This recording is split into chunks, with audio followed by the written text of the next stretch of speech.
the Olympic Games that would invite the condemnation of nations around the world. And indeed, the United States will stand with the international community in affirming that there will be costs for any military intervention in Ukraine. The events of the past several months remind us of how difficult democracy can be in a country with deep divisions. But the Ukrainian people have also reminded us that human beings have a universal right to determine their own future. Right now, the situation remains very fluid. Vice President Biden just spoke with the Prime Minister of Ukraine to assure him that in this difficult moment, the United States supports his government's efforts and stands for the sovereignty, territorial integrity, and democratic future of Ukraine. I also commend the Ukrainian government's restraint and its commitment to uphold its international obligations. We will continue to coordinate closely with our European allies. We will continue to communicate directly with the Russian government, and we will continue to keep all of you in the press corps and the American people informed as events develop. Thanks very much. Чот я очкую.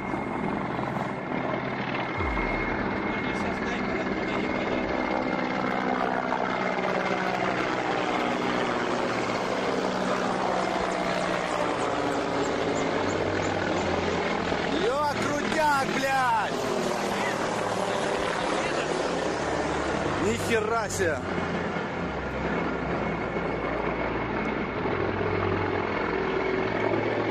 Это да!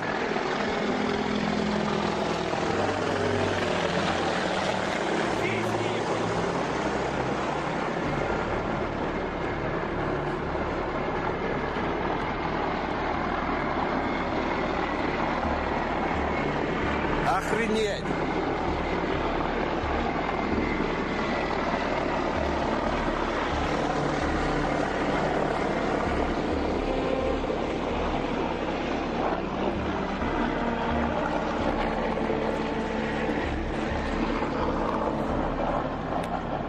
At this hour, it appears Russian military forces are crossing the border into neighboring Ukraine, in a region of Ukraine known as Crimea. Late today, President Obama went on national television to warn Russia against a military intervention. Ukraine has been reeling since last week when a popular revolt led the president of Ukraine to flee to Russia. Crimea used to be part of Russia and has long wanted to return. Ukraine says Russian attack helicopters and military transports have taken two key airports in Crimea.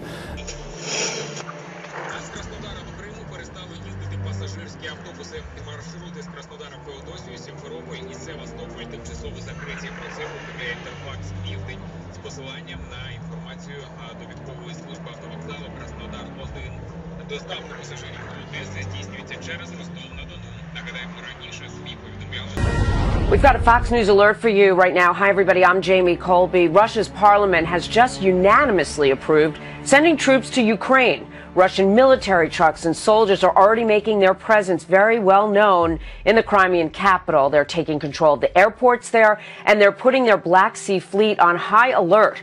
Now, President Obama is warning there will be costs if Russia decides on military intervention. The Kremlin is now expected to recall the Russian ambassador to the U.S. And Ukraine's interim president is bracing for military action, calling for an emergency meeting of his security chiefs. Some of those members are now calling for a general military mobilization after Russia's announcement, as foreign ministers in the EU schedule an emergency meeting of their own in Brussels, Belgium, that is expected to take place on Monday. The United States calls upon Russia to pull back the military forces that are being built up in the region, to stand down and to allow the Ukrainian people the opportunity to pursue their own government, create their own destiny, and to do so freely without intimidation or fear. All right, get you back now to our top story, the crisis in Ukraine. That was U.S. Ambassador to the United Nations, Samantha Power, calling on Russia to back off. She also spoke before the UN Security Council emergency meeting earlier today. Ukraine is now heading to a possible showdown with Russia, its powerful neighbor, with the acting president of Ukraine ordering the armed forces to be at full readiness and warning Russia to stay away. It's now early Sunday morning in Kiev, where the people are bracing for military action. They're moving very quickly in Ukraine, which may be on the brink of all-out war.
What Russia is doing now in Ukraine violates the principles of the United Nations Charter.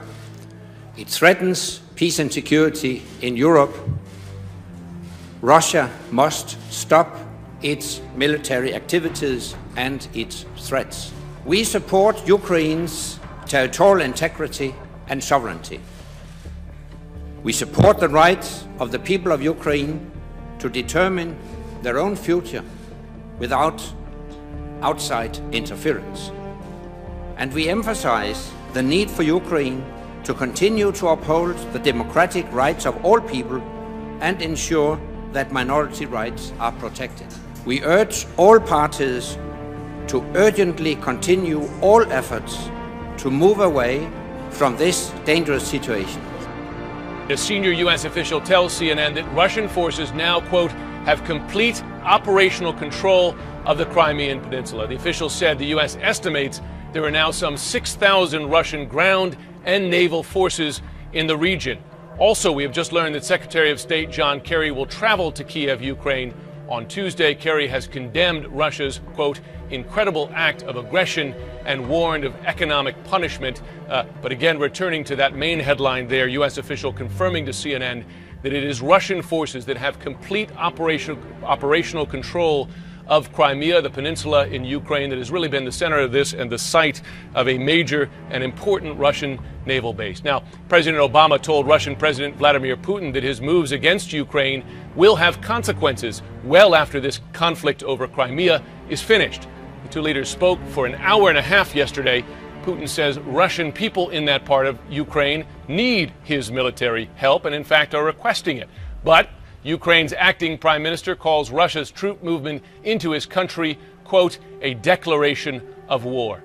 And we start with this morning, a Fox News alert, because Ukraine's new prime minister saying his country on the brink of disaster, telling Russian President Vladimir Putin to pull back his troops. Well, President Obama urging the same thing in a phone call with Putin. But this morning, Russian troops continue to move through Ukraine's Crimea region. And Peter Ducey is live in Washington, D.C. with the latest. Good morning. Good morning, Anna. And President Obama warned Putin during that hour-and-a-half-long phone call yesterday that Russia risks negatively impacting their standing in the international community if they continue sending forces into Ukraine. But all indications this morning are that Russian forces continue to move into Ukraine, justifying their aggression by saying that ultra-nationals within Ukraine are threatening Russians. In the last hour, we got word that Ukraine has now officially shut down its airspace to all non-civilian aircraft. They're trying basically to isolate Russian forces in the Crimean Peninsula. At the United Nations yesterday, the Ukrainian ambassador publicly called the deposed Ukrainian President Viktor Yanukovych crazy, and the U.S. ambassador is calling out Russians now for violating international law. we are deeply disturbed by reports this morning of Russian military intervention into Crimea. This intervention is without legal basis. Indeed, it violates Russia's commitment to protect the sovereignty, territorial integrity, and independence of Ukraine. It is time for the Russian intervention in Ukraine to end. The president's national security team had a meeting at the White House yesterday to talk about potential policy options. After that meeting, Susan Rice briefed President Obama on what his advisors came up with. Right now in Ukraine, all military reserves have been called up, and officials in Ukraine are making sure that all those reserves are ready to fight. Back to you. Crisis situation. All right, Peter Doocy, thanks so much for it. Let's right now bring in Fox News senior military analyst Colonel Oliver North. Colonel, nice to have you on the show this morning to get your perspective on this. Colonel, right now it seems we've got the Crimean president saying, Russia, come in. We want you here. You've got a lot of support there in that region for Russia. And then, of course, you have the Ukrainian president saying, get out. What do we do? Well, let's back up just a second here, because last week, in fact, last Sunday, I said that Putin was going to act as soon as the Sochi Olympics were over. And even before the torch went out, he sent an intelligence collection ship to Havana Harbor and put more intelligence technicians into the Lourdes Signals Intelligence Site, which has been there, by the way, since the 1960s. Obama is now saying that we're going to continue to coordinate with our NATO allies and see what they can come up with. Here's what's going to happen. They are going to have a big powwow. They're waiting until Monday to start it. That means nothing is going to happen because it doesn't mean anything to Putin. He is committed to reconstitute a newer, better version of his evil empire. The video and photos that Peter just showed are very clearly that Russian Spetsnaz troops were the very first in there, then their naval infantry, which is their Marine Corps, and they now control Crimea. All the key ports, airports, naval facilities, communications hubs, and they have to, because Putin isn't going to give up Sevastopol, Russia's major, largest warm water port.